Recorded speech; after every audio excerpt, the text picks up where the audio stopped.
ಚಿಂದಿ ಉಡಾಯಿಸೋ ಖಾರ ಬಣ್ಣ ರುಚಿಯನ್ನು ನೀಡುತ್ತದೆ. ಮೆಣಸಿನ ಪುಡಿ ಚಿಂದಿ ಉಡಾಯಿಸೋ ಖಾರ ಬಣ್ಣ ರುಚಿ. ಹೆಂಡತಿಯ ಕಾಟಕ್ಕೆ ಬೇಸತ್ತು ಹೋಗಿದ್ದ ಓಂ ಪ್ರಕಾಶ್ ಮನೆಗೆ ಬರುವವರನ್ನು ಬೇಡ ಎನ್ನುತ್ತಿದ್ದ ನಿವೃತ್ತ ಡಿಜಿಪಿ. ಪೊಲೀಸ್ ಇನ್ಸ್ಪೆಕ್ಟರ್ ಶ್ರೀನಿವಾಸ್ ಹೇಳಿಕೆ, ಓಂ ಪ್ರಕಾಶ್ ಅವರ ಪತ್ನಿ ಮನೆ ಬಳಿ ಹೋಗೋಕೆ ಬಿಡ್ತಾ ಇರಲಿಲ್ಲ. ಸಾಹೇಬ್ರು ಯಾರನ್ನೇ ಭೇಟಿ ಆದ್ರೂ ಅವರಿಗೆ ಆಗ್ತಾ ಇರಲಿಲ್ಲ. ಮನೆಗೆ ಬರ್ತೀನಿ ಅಂದಿದ್ದಕ್ಕೆ ಮೇಡಮ್ ಇದ್ದಾರೆ ಬೇಡ ಅಂದಿದ್ರು. ತುಂಬಾ ಕ್ರೂರವಾಗಿ ಓಂ ಪ್ರಕಾಶ್ ಅವರ ಕೊಲೆ ಮಾಡಿದ್ದಾರೆ. ಕೊಲೆ ಹಿಂದಿನ ಉದ್ದೇಶ ಏನು ಅನ್ನೋದು ಗೊತ್ತಾಗಿಲ್ಲ.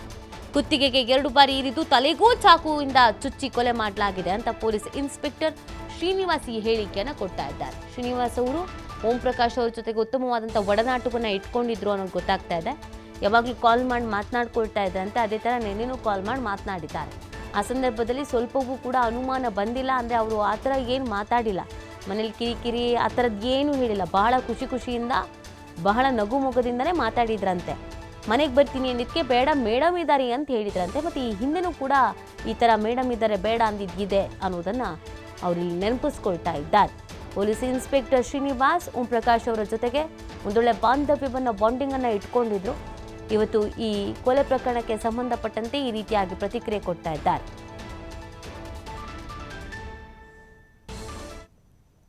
3 ಗಂಟೆ 10 ನಿಮಿಷಕ್ಕೆ ಸಾಹೇಬರು ಫೋನ್ ಮಾಡ್ತಾರೆ ನನಗೆ.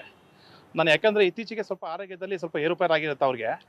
ನನ್ನನ್ನು ಸಾಮಾನ್ಯವಾಗಿ ಒಂದು ತಿಂಗಳಿಗೆ ಒಂದು 5 ಸಲ 6 ಸಲ ದೂರವಾಣಿ ಕರೆ ಮಾಡಿ ಅವರೇ ಮಾತಾಡ್ತಾರೆ.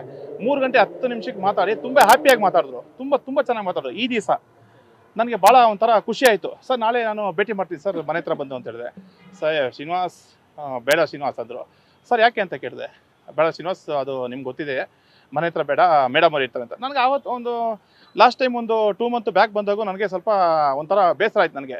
ಇಲ್ಲಿ ಮನೆ ಹತ್ರ ಯಾಕೆ ಬರೋಕ್ಕೆ ಬಿಡಲ್ಲ ಅಂತ. ಯಾಕಂತ ಹೇಳಿದ್ರೆ ನಾನು SI ಆಗಿದ್ದಾಗ, ಸಬ್ ಇನ್ಸ್ಪೆಕ್ಟರ್ ಆಗಿದ್ದಾಗ ನಾನು ಸುಮಾರು ಸಾಹೇಬ್ರ ಹತ್ರ ನಿಕಟಪೂರ್ವವಾಗಿದ್ದೆ ಅಂತ ಹೇಳಿ. ಹಂಗಂತ ಯಾವುದೋ ಒಂದು ಪ್ರಕರಣಕ್ಕೆ ಸಂಬಂಧಪಟ್ಟಂಗೆ ಸಾಹೇಬ್ರು ಕರೆದಿದ್ರು. ಆವಾಗಿಂದ ಸ್ವಲ್ಪ ಆತ್ಮೀಯನಾಗಿದೆ ಸಾಹೇಬರಿಗೆ. ಮತ್ತೆ ಇನ್ನೊಂದು ಏನಪ್ಪ ಅಂತ ಹೇಳಿದ್ರೆ, ನಾನು ನೋಡಿದೆ, ಶವ ನೋಡಿದೆ, ಸ್ವಲ್ಪ ಹಿರಿಯ ಅಧಿಕಾರಿಗಳ ಜೊತೆ ಹೋಗಿ ನೋಡಿದೆ. ಲೆಫ್ಟಲ್ಲಿ ಅಂದರೆ ನಾವೇನು ಉಸಿರಾಡ್ತೀವೋ ಆ ನರಕ್ಕೆ ಇದು ಚೂಪಾದ ಆಯುಧದಿಂದ ತೀರಿದ್ದಾರೆ. ನನಗೆ ಅದು ನೋಡಿ ಭಾಳ ಇದಾಯಿತು. ಆ ತಾಯಿ ಯಾಕೆ ಆ ರೀತಿ ಮಾಡಿದ್ರು, ಬೀಭಿಸ್ತವಾಗಿ ಕೊಲೆ ಮಾಡಿದ್ದಾರೆ. ಏನು ಮಾತಾಡೋದು ಸರ್ ವಿಚಾರ? 3 ಗಂಟೆ ನನಗೆ ಸಾಹೇಬರು ಫೋನ್ ಮಾಡಿಬಿಟ್ಟು ಹೇಗಿದ್ದೀರಾ ಶ್ರೀನಿವಾಸ್, ಚೆನ್ನಾಗಿದ್ದೀರಾ ಅಂತ ಹೇಳಿದ್ರು. ನಾನು ಕೋಲಾರ್ಗೆ ಹೋಗಿದ್ದೆ, ನಾನು ಟ್ರೀಟ್ಮೆಂಟ್ ತೊಗೊಂಡು ಬಂದೆ ಬ್ಯಾಕ್ ಪೇಯ್ನಿಗೆ ಅಂತ ಹೇಳಿದ್ರು. ಎಲ್ಲಿದ್ದೀರಾ ಸರ್ ಅಂದರೆ ಮನೆಗೆ ಇದ್ದೀನಿ ಅಂತ ಹೇಳಿದ್ರು. ಹ್ಯಾಪಿಯಾಗೆ ಮಾತಾಡಿದ್ರು, ಏನು ತೊಂದರೆ ಇಲ್ಲ. ಆಯಿತು ಸರ್, ನಾನು ಬೆಳಗ್ಗೆ ಬಂದು ನಾನು ಭೇಟಿ ಮಾಡ್ತೀನಿ ಅಂತ ಹೇಳಿದೆ. ಮತ್ತು ಇಲ್ಲಿ ಬರೋದು ಬೇಡ ಶ್ರೀನಿವಾಸ್, ಇಲ್ಲಿ ಬಂದರೆ ಗೊತ್ತಲ್ಲ ಮೇಡಮ್ ಅವ್ರು ಇರ್ತಾರೆ. ಬಟ್ ನನಗೆ ಈ ಕೊಲೆ ಉದ್ದೇಶ ಹಿಂದೆ ಏನು ಅಂತ ನನಗೆ ನಿಗೂಢತೆ ಇದೆ. ಬಟ್ ಆ ರೀತಿ ಒಂದು ರೂಢಿಗತ ಅಪರಾಧನೇ ಮಾಡೋಕ್ಕೆ ಸಾಧ್ಯ ಅಂತ ಅನಿಸುತ್ತೆ. ಆ ರೀತಿ ಒಂದು ಮೈಂಡ್ ಇಟ್ಕೊಂಡು ಮಾಡಿದ್ದಾರೆ. ರೂಢಿಗತ ಅಪರಾಧಿ ಯಾವ ರೀತಿ ಮಾಡ್ತಾರೋ ಆ ರೀತಿ ಇಟ್ಕೊಂಡು ಮಾಡಿದ್ದಾರೆ ಅನಿಸುತ್ತೆ. ಯಾಕಂತ ಹೇಳಿದ್ರೆ ಇಲ್ಲಿ 2 ಕಡೆ ತಿಳಿದಿದ್ದಾರೆ, ಮತ್ತು ಇಲ್ಲಿ ಒಂದು ಕಡೆ ಹಾಕಿದ್ದಾರೆ. ಅವ್ರು ಇನ್ನೂ ಉಸಿರಾಡ್ತಾ ಇದ್ರು ಅನಿಸುತ್ತೆ. ಅದು ನಾನು ಶವ ನೋಡಿದ್ರೆ ಇನ್ನೂ ಉಸಿರಾಡ್ತಾ ಇದ್ರು ಅಂತ. ಆ ಸಮಯದಲ್ಲಿ ಏನಾಯಿತು, ಉಸಿರಾಟ ನಿಂತಿಲ್ಲ ಅನಿಸುತ್ತೆ. ಇಲ್ಲಿ 2 ಕಡೆ ತಿವಿದ ನಂತರ ಇಲ್ಲಿ ಕೊಡ್ತಿರಲ್ಲ, ಆಗ ಆ ತಕ್ಷಣಕ್ಕೆ ಉಸಿರಾಟ ನಿಂತಿದೆ ಅನಿಸುತ್ತೆ. ನಾನು ಯಾಕೆ ಈ ರೀತಿ ನಿಮ್ಮ ಹತ್ರ ಹೇಳ್ತಾ ಇದ್ದೀನಿ ಅಂತ ಹೇಳಿದ್ರೆ, ಈಗ ನೋಡಿ ಎಲ್ಲ ನಮ್ಮ IPS ಅಧಿಕಾರಿಗಳ ಹತ್ರ ಸಾಕಷ್ಟು ಜನ ಹತ್ರ ನಾನು ಕೆಲಸ ಮಾಡಿದ್ದೀನಿ. ಬಟ್ ಹೊರ ರಾಜ್ಯದವರು ಅಂದರೆ ನಾರ್ತ್ ಇಂಡಿಯನ್ಸ್ ಅಂತಾರಲ್ಲ, ಈ ಅಧಿಕಾರಿಗಳಿಗೆ ಒಂದು ಭೇದ ಭಾವ ಇರಲಿಲ್ಲ. ನಮ್ಮ ಪೊಲೀಸ್ ಅಧಿಕಾರಿಗಳಲ್ಲಿ ಯಾವ ರೀತಿ ಇತ್ತು ಅಂತ ಹೇಳಿದ್ರೆ ಬೇರೆ ಥರ ಏನಾದರೂ ಒಂದು ನೋಡ್ತಾರೆ. ಬಟ್ ಈ ಅಧಿಕಾರಿಗಳ ಹತ್ರ ನಮ್ಮ ಕರ್ನಾಟಕ ರಾಜ್ಯ ಪೊಲೀಸ್ ಇಲಾಖೆಯಲ್ಲಿ ಬಂದಿರತಕ್ಕಂಥ ಒಂದು ಮುಂಬರ್ತಿ ವಿಷಯದಲ್ಲಿ ಆಗಿರ್ಬೋದು, ಮತ್ತು ಇನ್ನಿತರ ಯಾವುದೇ ಒಂದು ವಿಷಯಕ್ಕೆ ಸಂಬಂಧಪಟ್ಟಂಗೆ ತ್ವರಿತಗತಿಯಲ್ಲಿ ವಿಲೇವಾರಿ ಮಾಡ್ತಾಯಿದ್ರು.